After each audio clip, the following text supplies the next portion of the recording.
दोस्तों, जिंदगी में हम कितनी ही कोशिश क्यों न कर लें, कुछ चीजें हमारे हाथ में नहीं होती। हम सब अपनी मेहनत और कर्मों के दम पर अपनी तकदीर को बदलने की कोशिश करते हैं, लेकिन क्या हमारी किस्मत पहले से ही तय होती है? क्या हमारी जीवन की दिशा हमारे कर्मों के बावजूद पहले से लिखी हुई होती है? आज हम आपको एक ऐसी कहानी सुनाने जा रहे हैं जो आपको इस सवाल का जवाब खोजने पर मजबूर कर देगी। एक कहानी जो बताती है कि भाग्य का लिखा मिटाया नहीं जा सकता। यह कहानी है एक पंडित की, जिसने अपनी बुद्धि और तपस्या से यमदूत को चकमा देने की ठान ली। पर क्या वो सफल हो सका?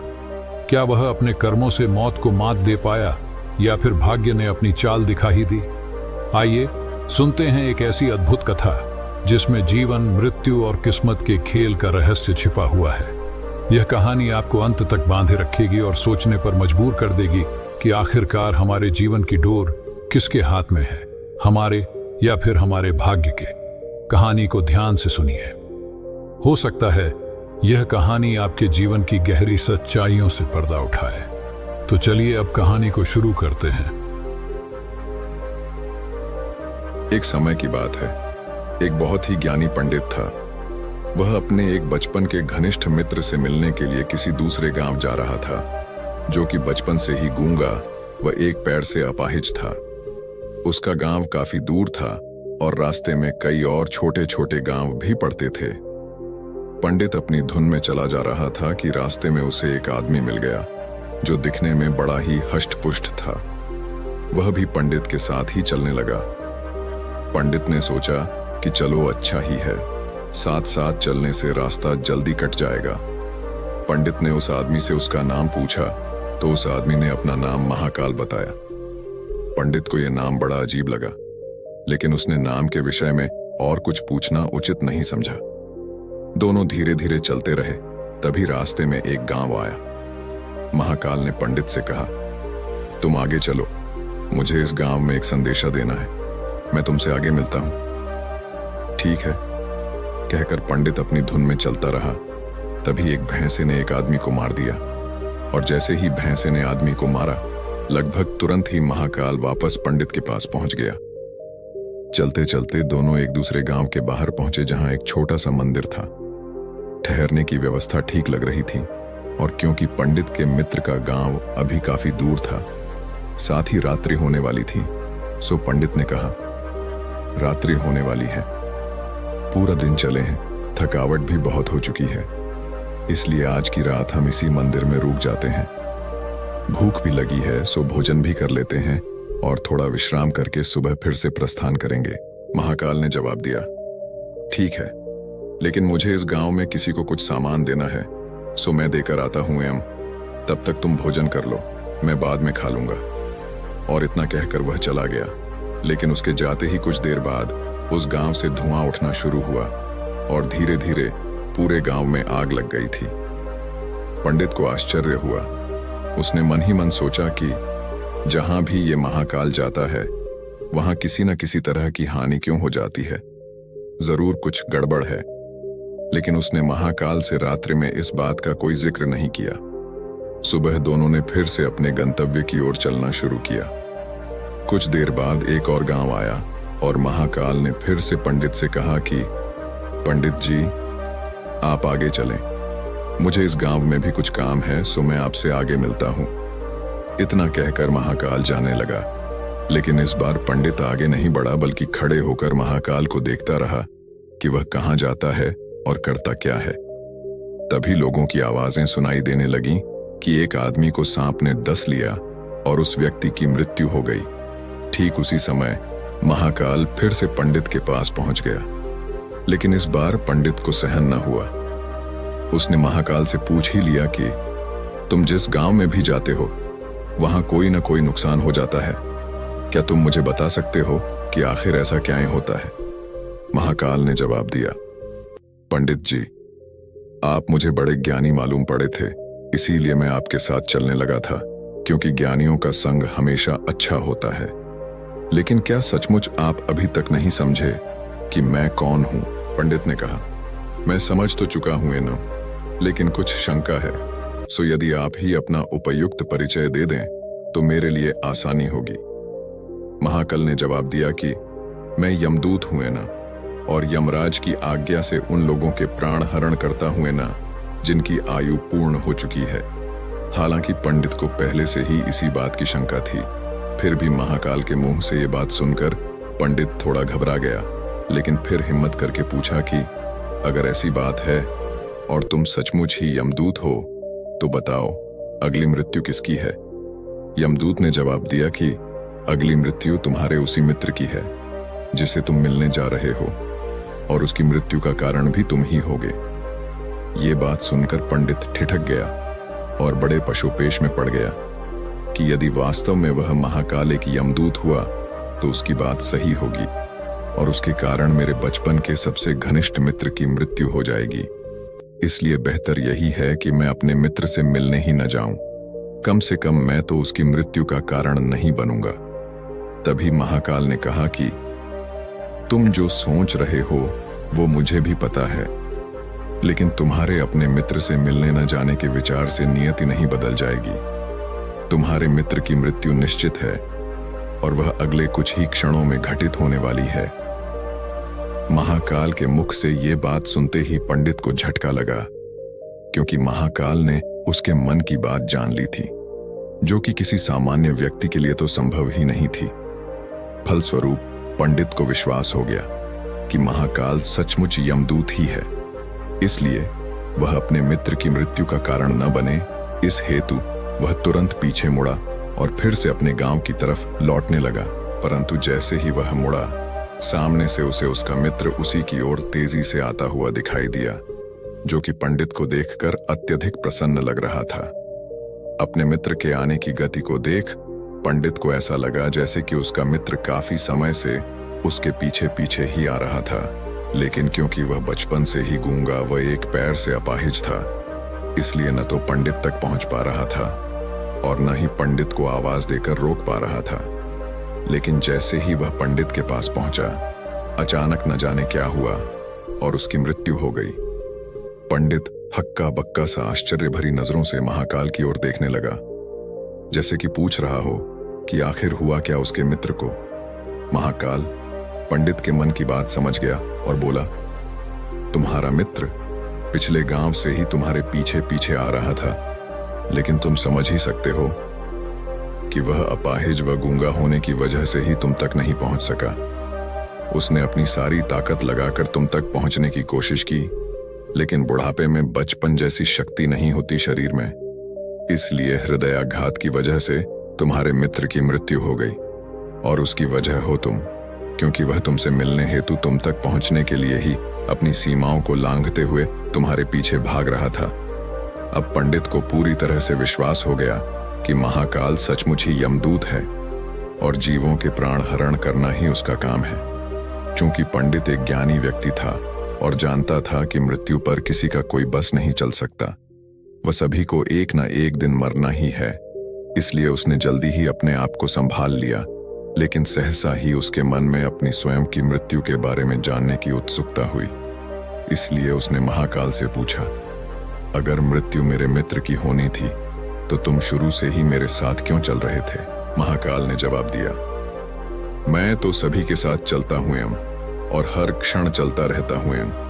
केवल लोग मुझे पहचान नहीं पाते, क्योंकि लोगों के पास अपनी समस्याओं के अलावा किसी और व्यक्ति, वस्तु या घटना के संदर्भ में सोचने या उसे देखने समझने का समय ही नहीं है। पंडित ने आगे पूछा, तो क्या तुम बता सकते हो कि मेरी मृत्यु कब और कैसे होगी? महाकाल ने कहा, हालांकि किसी भी सामान्य जीव के लिए यह जानना उपयुक्त नहीं है, क्योंकि कोई भी जीव अपनी मृत्यु के संदर्भ में जानकर व्यथित ही होता है। लेकिन तुम ज्ञानी व्यक्ति हो और अपने मित्र की मृत्यु को जितनी आसानी से तुमने स्वीकार कर लिया है, उसे देख मुझे ये लगता है कि तुम अपनी मृत्यु के बारे में जानकर भी व्यथित नहीं होगे। सो तुम्हारी मृत्यु आज से ठीक 6 माह बाद आज ही के दिन, लेकिन किसी दूसरे राजा के राज्य में फांसी लगने से होगी। और आश्चर्य की बात यह है कि तुम स्वयं खुशी से फांसी को स्वीकार करोगे। इतना कहकर महाकाल जाने लगा, क्योंकि अब उसके पास पंडित के साथ चलते रहने का कोई कारण नहीं था। पंडित ने अपने मित्र का यथास्थिति जो भी कर्मकांड संभव था किया और फिर से अपने गांव लौट आया। लेकिन कोई व्यक्ति चाहे जितना भी ज्ञानी क्यों ना हो, अपनी मृत्यु के संदर्भ में जानने के बाद कुछ तो व्यथित होता ही है और उस मृत्यु से बचने के लिए कुछ न कुछ तो करता ही है। सो पंडित ने भी किया। चूंकि पंडित विद्वान था, इसलिए उसकी ख्याति उसके राज्य के राजा तक थी।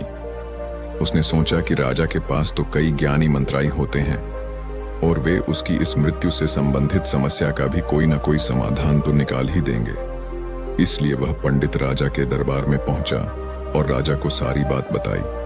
राजा ने पंडित की समस्या को अपने मंत्रियों के साथ बांटा और उनसे सलाह मांगी। अंत में सभी की सलाह से यह तय हुआ कि यदि पंडित की बात सही है तो जरूर उसकी मृत्यु 6 महीने बाद होगी, लेकिन मृत्यु तब होगी जबकि वह किसी दूसरे राज्य में जाएगा। यदि वह किसी दूसरे राज्य में जाए ही ना तो मृत्यु नहीं होगी। ये सलाह राजा को भी उपयुक्त लगी, सो उसने पंडित के लिए महल में ही रहने हेतु उपयुक्त व्यवस्था करवा दी। अब राजा की आज्ञा के बिना कोई भी व्यक्ति उस पंडित से नहीं मिल सकता था, लेकिन स्वयं पंडित कहीं भी आ जा सकता था ताकि उसे ये न लगे कि वह राजा की कैद में है। हालांकि वह स्वयं ही डर के मारे कहीं आता जाता नहीं था। धीरे धीरे पंडित की मृत्यु का समय नजदीक आने लगा और आखिर वह दिन भी आ गया जब पंडित की मृत्यु होनी थी। तो जिस दिन पंडित की मृत्यु होनी थी, उससे पिछली रात पंडित डर के मारे जल्दी ही सो गया ताकि जल्दी से जल्दी वह रात और अगला दिन बीत जाए और उसकी मृत्यु टल जाए। लेकिन स्वयं पंडित को नींद में चलने की बीमारी थी और इस बीमारी के बारे में वह स्वयं भी नहीं जानता था। इसलिए राजा या किसी और से इस बीमारी का जिक्र करने अथवा किसी चिकित्सक से इस बीमारी का इलाज करवाने का तो प्रश्न ही नहीं था। चूंकि पंडित अपनी मृत्यु को लेकर बहुत चिंतित था और नींद में चलने की बीमारी का दौरा अक्सर तभी पड़ता है जब ठीक से नींद नहीं आ रही होती, सो उसी रात पंडित रात को नींद में चलने का दौरा पड़ा। वह उठा और राजा के महल से निकलकर अस्तबल में आ गया। चूंकि वह राजा का खास मेहमान था, इसलिए किसी भी पहरेदार ने उसे न ताए रोका न किसी तरह की पूछताछ की। अस्तबल में पहुंचकर वह सबसे तेज दौड़ने वाले घोड़े पर सवार होकर नींद की बेहोशी में ही राज्य की सीमा से बाहर दूसरे राज्य की सीमा में चला गया। इतना ही नहीं, वह दूसरे राज्य के राजा के महल में पहुंच गया और संयोग हुआ ये कि उस महल में भी किसी पहरेदार ने उसे नहीं रोका, न ही कोई पूछताछ की, क्योंकि सभी लोग रात के अंतिम प्रहर की गहरी नींद में थे। वह पंडित सीधे राजा के शयन कक्ष में पहुंच गया। रानी के एक ओर उस राज्य का राजा सो रहा था, दूसरी ओर स्वयं पंडित जाकर लेट गया। सुबह हुई तो राजा ने पंडित को रानी की बगल में सोया हुआ देखा। राजा बहुत क्रोधित हुआ। पंडित काय गिरफ्तार कर लिया गया। पंडित को तो खुद ही समझ में ही नहीं आ रहा था कि वह आखिर दूसरे राज्य में और सीधे राजा के ही शयन कक्ष में कैसे पहुंच गया। लेकिन वहां उसकी सुनने वाला कौन था? राजा ने पंडित को राज दरबार में हाजिर करने का हुक्म दिया। कुछ समय बाद राजा का दरबार लगा, जहां राजा ने पंडित को देखा और देखते ही इतना क्रोधित हुआ कि पंडित को फांसी पर चढ़ा दिए जाने का फरमान सुना दिया। फांसी की सजा सुनकर पंडित कांप गया। फिर भी हिम्मत कर उसने राजा से कहा कि महाराज, मैं नहीं जानता कि मैं इस राज्य में कैसे पहुंचा। मैं ये भी नहीं जानता कि मैं आपके शयन कक्ष में कैसे आ गया और आपके राज्य के किसी भी पहरेदार ने मुझे रोका क्यों नहीं। लेकिन मैं इतना जानता हूं कि आज मेरी मृत्यु होनी थी और होने जा रही है। राजा को यह बात थोड़ी अटपटी लगी। उसने पूछा, तुम्हें कैसे पता कि आज तुम्हारी मृत्यु होनी थी? कहना क्या चाहते हो तुम? राजा के सवाल के जवाब में पंडित से पिछले 6 महीनों की पूरी कहानी बता दी और कहा कि महाराज, मेरा क्या, किसी भी सामान्य व्यक्ति का इतना साहस कैसे हो सकता है कि वह राजा की उपस्थिति में राजा के ही कक्ष में रानी के बगल में सो जाए। ये तो सरासर आत्महत्या ही होगी और मैं दूसरे राज्य से इस राज्य में आत्महत्या करने क्यों आऊंगा? राजा को पंडित की बात थोड़ी उपयुक्त लगी, लेकिन राजा ने सोचा कि शायद वह पंडित मृत्यु से बचने के लिए ही महाकाल और अपनी मृत्यु की भविष्यवाणी का बहाना बना रहा है। इसलिए उसने पंडित से कहा कि यदि तुम्हारी बात सत्य है और आज तुम्हारी मृत्यु का दिन है। जैसा कि महाकाल ने तुमसे कहा है, तो तुम्हारी मृत्यु का कारण मैं नहीं बनूंगा। लेकिन यदि तुम झूठ कह रहे हो तो निश्चित ही आज तुम्हारी मृत्यु का दिन है। चूंकि पड़ोसी राज्य का राजा उसका मित्र था, इसलिए उसने तुरंत कुछ सिपाहियों के साथ दूसरे राज्य के राजा के पास पत्र भेजा और पंडित की बात की सत्यता का प्रमाण मांगा। शाम तक भेजे गए सैनिक फिर से लौटे और उन्होंने आकर बताया कि महाराज, पंडित जो कह रहा है वह सच है। दूसरे राज्य के राजा ने पंडित को अपने महल में ही रहने की संपूर्ण व्यवस्था दे रखी थी और पिछले 6 महीने से यह पंडित राजा का मेहमान था। कल रात राजा स्वयं इससे अंतिम बार इसके शयन कक्ष में मिले थे और उसके बाद ये इस राज्य में कैसे पहुंच गया, इसकी जानकारी किसी को नहीं है। इसलिए उस राज्य के राजा के अनुसार पंडित को फांसी की सजा दिया जाना उचित नहीं है। लेकिन अब राजा के लिए एक नई समस्या आ गई। चूंकि उसने बिना पूरी बात जाने ही पंडित को फांसी की सजा सुना दी थी, इसलिए अब यदि पंडित को फांसी न दी जाए तो राजा के कथन का अपमान हो, और यदि राजा द्वारा दी गई सजा का मान रखा जाए तो पंडित की बेवजह मृत्यु हो जाए। राजा ने अपनी इस समस्या का जिक्र अपने अन्य मंत्रियों से किया और सभी मंत्रियों ने आपस में चर्चा कर यह सुझाव दिया कि महाराज, आप पंडित को कच्चे सूत के एक धागे से फांसी लगवा दें। इससे आपके वचन का मान भी रहेगा और सूत के धागे से लगी फांसी से पंडित की मृत्यु भी नहीं होगी, जिससे उसके प्राण भी बच जाएंगे। राजा को यह विचार उपयुक्त लगा और उसने ऐसा ही आदेश सुनाया।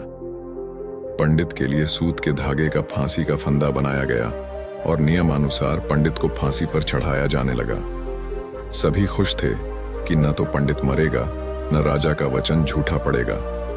पंडित को भी विश्वास था कि सूत के धागे से तो उसकी मृत्यु नहीं होगी, इसलिए वह भी खुशी खुशी फांसी चढ़ने को तैयार था, जैसा कि महाकाल ने उसे कहा था।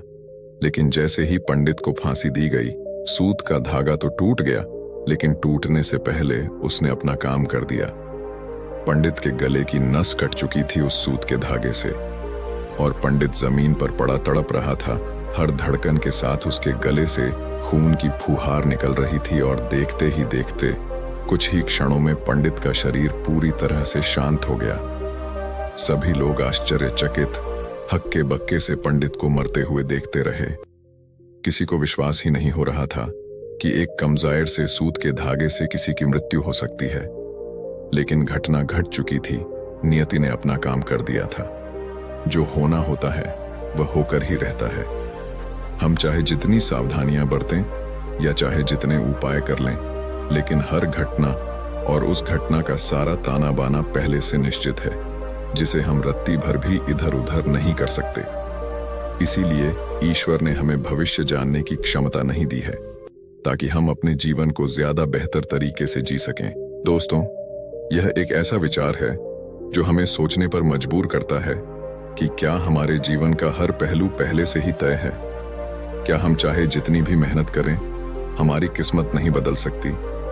या फिर हमारे कर्म, हमारी सोच और हमारे प्रयास उस भाग्य को बदलने की ताकत रखते हैं?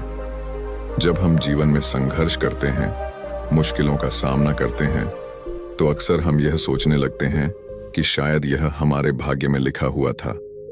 लेकिन क्या वाकई ऐसा है? क्या हमारा भाग्य कभी भी नहीं बदल सकता?